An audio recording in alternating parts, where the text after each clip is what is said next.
Golden Guy YouTube channel, and welcome back to my 1974 Honda MT250 restoration. Now the whole bike is next to me, completely disassembled. I did that in the last episode, and if you missed that, definitely check it out, link up here or in the description. It was a lot of fun, and I really just want to say thank you guys for your support. I have been reading all the comments, and it was really shocking to me to see the amount of support from you guys. I kind of laid a lot on the line there. I let you guys know that I quit my full-time job and I'm trying to make YouTube work for full-time. And I even got some new patrons, and I got some people donate to me on PayPal, which means a lot. So thank you, big thank you to you guys. And if you want to support, you can check out my Patreon or PayPal. Both links will be in the description, because restoring bikes costs a lot of money, and I can't do it just from the money I make on YouTube alone. Now, with all that out of the way, I asked you guys what the first thing you want me to restore is. And I'm sure you can tell by the title already what I picked, but I want to read some of the suggestions from you guys of what I should restore first. Frank Dillon says I like to start with the fun, easy stuff first, cleaning and painting, polishing, then tires and electrical. So last is engine. In your case, I would pull the barrel, check the con rod wobble, cylinder, consider hone and ring job if needed. Should be good as it did. Just suggesting, have fun. Great suggestions, Frank. I definitely agree with you. I'm just going to start with the fun and easy stuff first, cleaning and painting and polishing. Ben Burton says wire harness. Yes, I do need a new wire harness. All bearing and bushes for frame and swing arm and wheels, gasket and seals kit for engine, piston and all bearings for engine. Try to restore rear shocks, keep original if possible. Yeah, I might end up restoring the rear shocks, or I might just buy new ones, haven't decided yet. Wayne Perry says, great going. Let's clean the frame and respray it. Definitely soon, but not today. Mike Lackey says I'd clean the frame, tank, forks, etc., but I think you should reassemble with the weathered and worn patina intact. A couple people have said that, but I really want to make this bike look factory fresh. I don't really want to have a patina. I think it'll be worth more if it is in pretty much as close to perfect condition as I can. Diwali's says I want to see the gas tank first. Probably not first, but gas tank will definitely be soon. You can count on that. Okay, well, those are some really great suggestions, but I had a special moment with the forks in the last episode. Suspension feels pretty dang good, actually. And I need to treat them nicely, so I'm gonna start with the forks. Here they are. Yeah. Oh man. Whew. Now, I don't know if you guys watched my Suzuki TS185 restoration, but I did a video on rebuilding the forks, and I messed some stuff up in that video. I've learned a lot since then, and I'm going to be applying my knowledge in this video. I'm not going to take a grinding wheel to these forks this time.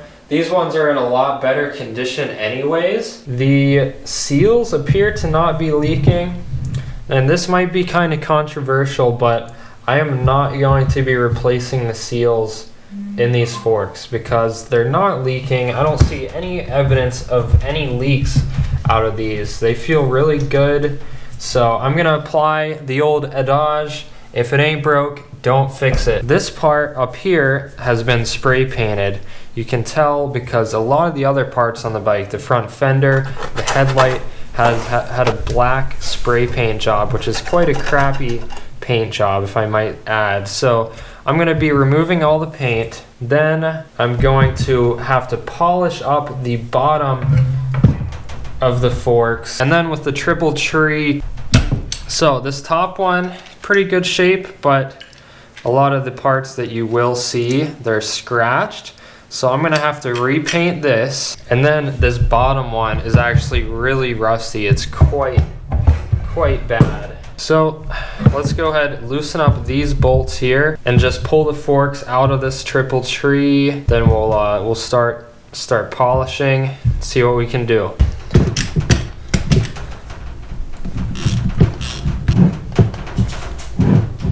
Whew. There we go. So these bolts, all they do is just clamp down on this fork tube. So now that they're loosened up, the forks should slide out. But since they've been painted, it might be a little bit tough to get these guys out. Oh, it's moving.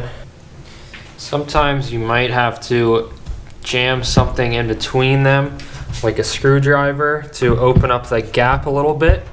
That can make the tubes come out a lot easier. See? There we go. Look at that. It's even removing the paint all in one step.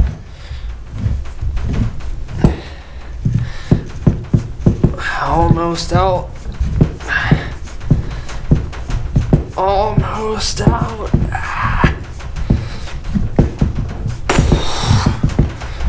Whew, that's a workout. There, we got one of them out of there. It's pretty heavy actually.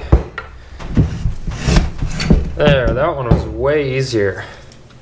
Yeah, I don't know about the steering lock. It's like welded on. I could also possibly just cut it off and re-weld a new one on, but it might be easier to just get a locksmith in there and make me a key for it. So, like I said, I'm learning from my mistakes. I'm gonna just do everything as gently as possible. So I have a brass brush here, which is very gentle, very fine, won't scratch it. And I also have these like little scrubby pads. I mean, this is about as gentle as it gets right here. Let's see if this actually takes any of this paint off. Well, it didn't take the paint off, but it's definitely taking off that surface rust. So that's good to know. Let's try the brass brush for the paint. There we go. That's removing the paint, no problem, and it's not gonna scratch the chrome at all.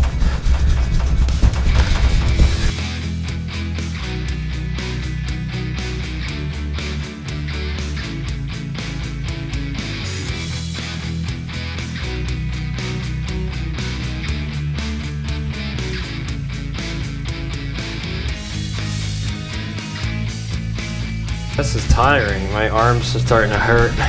Well, I think that's all the paint removed off of these old forks. Now, I'm gonna use the Scotch-Brite pad and we'll see if we can clean up some of that rust. These things are looking shiny. Let's try some aluminum foil now. There we go. Got some foil here. And what we do, we crumple it up in a little ball like that, and you just get right to work.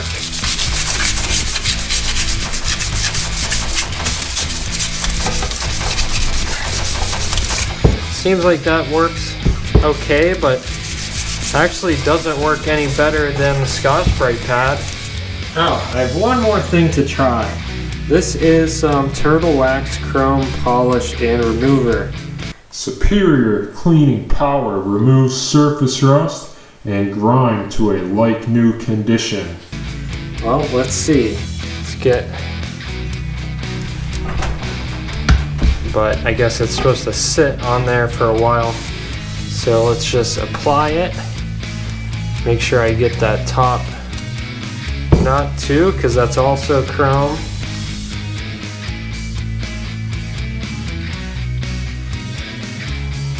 About 10 minutes, and I think this stuff has dried as much as it's going to. So I've got that very same buffing wheel that I applied it with. I've got it on my angle grinder here. I'm gonna just buff the crap out of this and we'll see how much it shines up.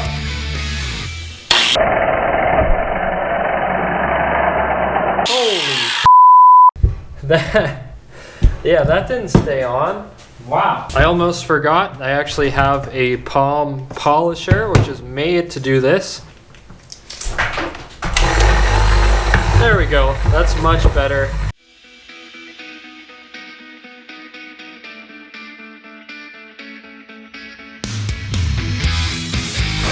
Well, there we go. I think that might be as good as it's gonna get.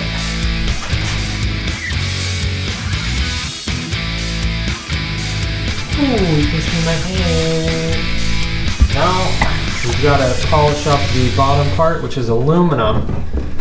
First, let's get this front brake cable bracket removed, because that's just gonna get in the friggin' way.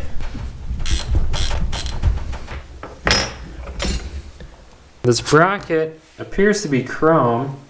It's just really grimy, so let's see if we can clean the grime off of this thing.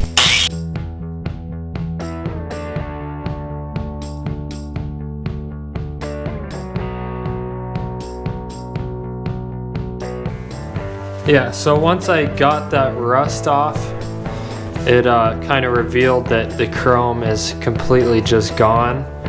And what's left is kind of just a black metal of it. So I think it's safe to probably paint this thing now. Now I'm going to kind of switch focus to the bottom of the fork. These are pretty greased up from a long time of grease sitting on them. So the only answer is purple power. Alright, that stuff has been sitting on the forks for a while now, so let's go ahead and clean off the rest of this gunk. Holy crap, that works really well. Look at that, look how quick it's cleaning it.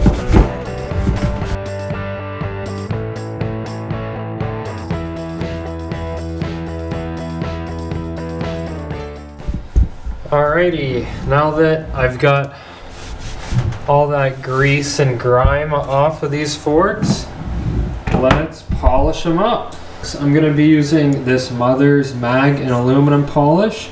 I've used this stuff before in this video up here. This stuff works really well.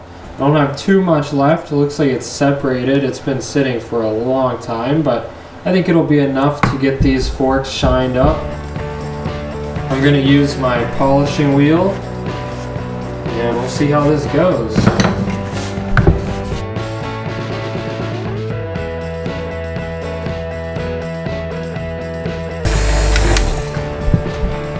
Wow, that turned black quick.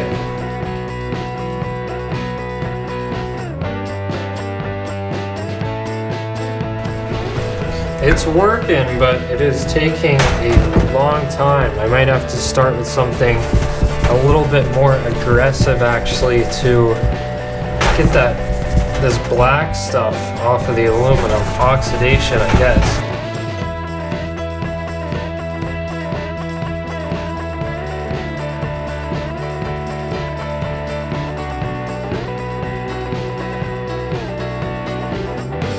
Okay, now I'm going to switch to a smaller polishing wheel and a drill.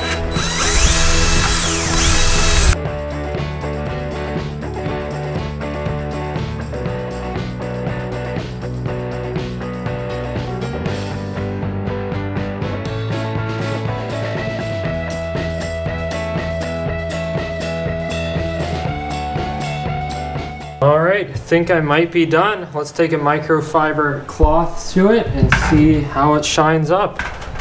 Whoa, that was satisfying. Holy crap. There we go. I would call this fork done. I'm not going to be able to get it completely perfect because there is some pitting in this aluminum, like right here. And it would just take forever to get stuff like that out.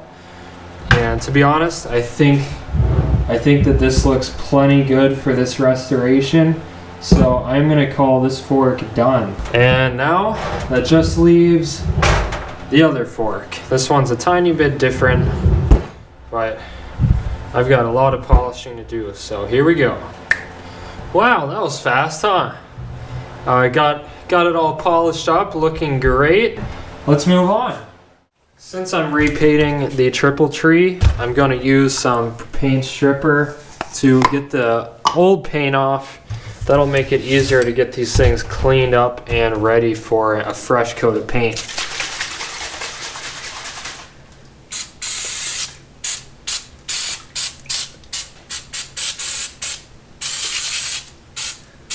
I don't even think there's any paint left on this one, but we'll spray it anyways. Now it's time to work on the triple tree. I have sprayed some paint remover on this stuff, so let's see if it actually did anything. There's some paint coming off. Wow, it actually worked at taking the paint off of this piece of insulation. It worked better on that than it did on this. All right, it's go time. Here we go.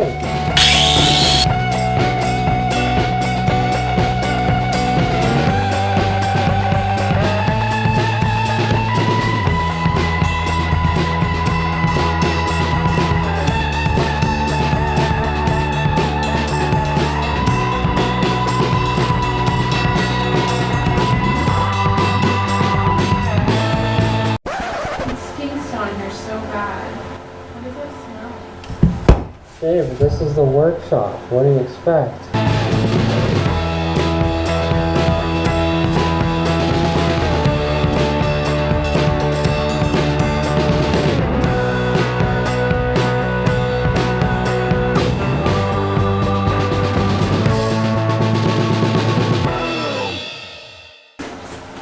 Well, there's just a little bit of rust left in there, so I'm going to be using this crud cutter, the must for rust. Just dump a little bit in there.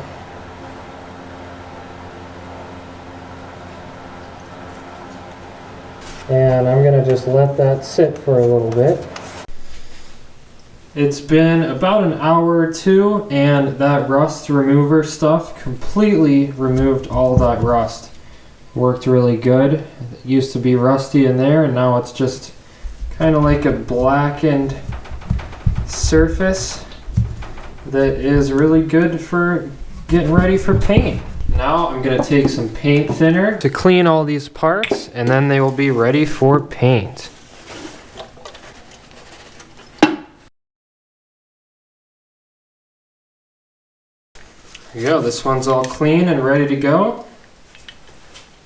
Okay, these parts are all clean. Now I'm going to let this paint thinner evaporate into the air, and then they'll be ready for a nice coat of paint. For the paint, I'm going to start off with a self-etching primer. I like to use this on clean metal. And then for the black, I'm just going to use this gloss black wheel coating. It's just gloss black paint. It's the only black I have right now, so this will work just fine. So I didn't want to get this piece painted or that bearing surface on the bottom. So I just got some tape on there. I also taped off the front of the steering lock keyhole. It's about 0 degrees out here, but I don't want this to happen again. It stinks on here so bad. I'm gonna still paint the stuff outside, and then I'll just bring it in and hang it up inside to dry. All right, let's hit this stuff with some primer.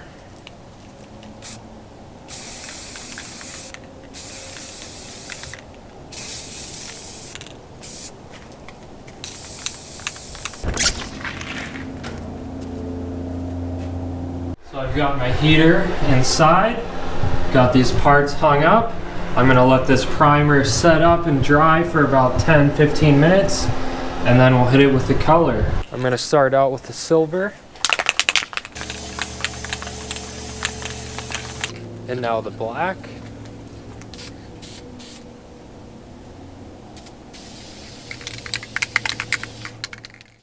Parts are dry to the touch. So let's reassemble the forks.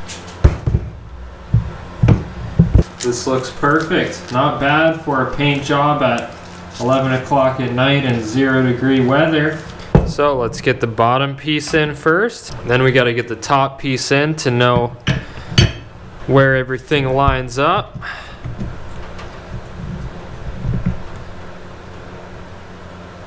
I think it should be right like that. I almost forgot, but this cable holder goes on the left side, and it goes, and these bottom clamp bolts go through it.